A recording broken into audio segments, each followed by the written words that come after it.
নমস্কার বন্ধুরা, রাখিস ফুড হাবের আরও একটা নতুন ভিডিওতে আপনাদের সবাইকে ওয়েলকাম। আজ আপনাদের সঙ্গে শেয়ার করছি ভীষণই ইজি সকালের ব্রেকফাস্টের জন্য একটা ইডলি রেসিপি। বানিয়ে দেখাবো ইনস্ট্যান্ট আলু ইডলি, যা খেতে যেমন সুস্বাদু হবে আর ভীষণই নরম হবে, ফ্লেভারফুল হবে। তাহলে চলুন বন্ধুরা, আর দেরি না করে দেখে নেওয়া যাক আমার আজকের ভিডিও। এর জন্য দেখুন, আমি দুটো মিডিয়াম সাইজের আলু ভালো করে খোসা ছাড়িয়ে ধুয়ে নিয়ে জলে ভিজিয়ে রেখে দিয়েছিলাম, যাতে দাগটা চেঞ্জ না হয়ে যায়, লাল না হয়ে যায়। এবারে এর থেকে ছোট টুকরো করে কেটে নিচ্ছি, আর এটাকে আবারও ভালো করে ধুয়ে নেওয়ার পর একটা বড় গ্রাইন্ডিং জার নিয়ে নিয়েছি। তার মধ্যে আলুর টুকরোগুলো অ্যাড করে দিই, 1/2 ইঞ্চি পরিমাণ আদার টুকরো আমি অ্যাড করে, আর অল্প করে আমি জল অ্যাড করে দিচ্ছি। খুব সামান্য 2 চামচ মতো জল দিয়ে এটার একদম ফাইন পেস্ট আমাদের তৈরি করে নিতে হবে। একটা বড় বাটি নিয়েছি, তাতে মেজারিং কাপের 1 কাপ সুজি নিয়ে নিচ্ছি, আর এই আলুর পেস্টটা আমি অ্যাড করে দিলাম। 1/2 কাপ পরিমাণ রুম টেম্পারেচারে থাকা টক দইও অ্যাড করে নিয়েছি। এবারে সবটা ভালো করে দেখুন, প্রথমে লাম্পটা আমি ভেঙে নিয়েছি। এবারে অল্প একটু কাঁচা লঙ্কা কুচি অ্যাড করে দিচ্ছি, আর একটুখানি ধনেপাতা কুচিও অ্যাড করে দিলাম। এতে আমাদের আলু ইডলির টেস্টটা কিন্তু ভীষণই ভালো আসবে। ভালো করে সবটা মিশিয়ে নিয়েছি। এবার এটাকে ঢাকা দিয়ে আমি মিনিট 15-20 রেস্টে রেখে দিচ্ছি, যাতে সুজিটা আমাদের ভালো মতন ফুলে যায়, সেট হয়ে যায়।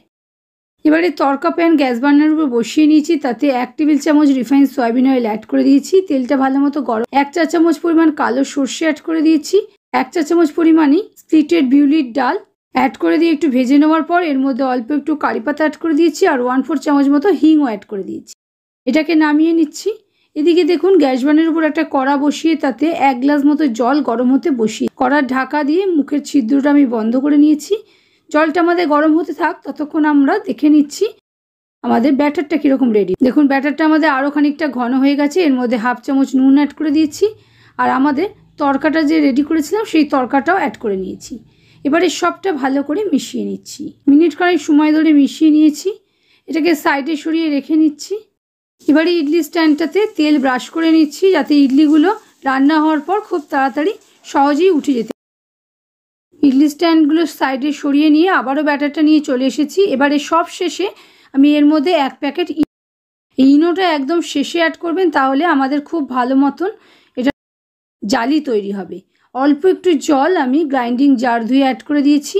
খুব সামান্যই 2 চামচ মতো জল অ্যাড করেছি। দেখি ব্যাটারটা কিন্তু এইরকম ঘন ব্যাটারই ইডলির জন্য একদম পারফেক্ট। এবার এটাকে ভালো করে একই ডাইরেকশনে ধীরে ধীরে ঘুরিয়ে নিয়েছি। সবটা ভালো করে মিশিয়ে নেওয়ার পর ইডলি মোল্ডে আমি সব ব্যাটার অ্যাড করে নিচ্ছি।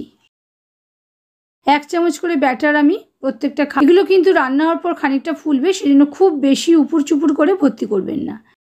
সবগুলো তৈরি করার পর আমি ইডলি স্ট্যান্ডটা রেডি করে নিচ্ছি, আর দেখুন যেখানে ফাঁকা আছে সেই জায়গাটাতে সেট করছি।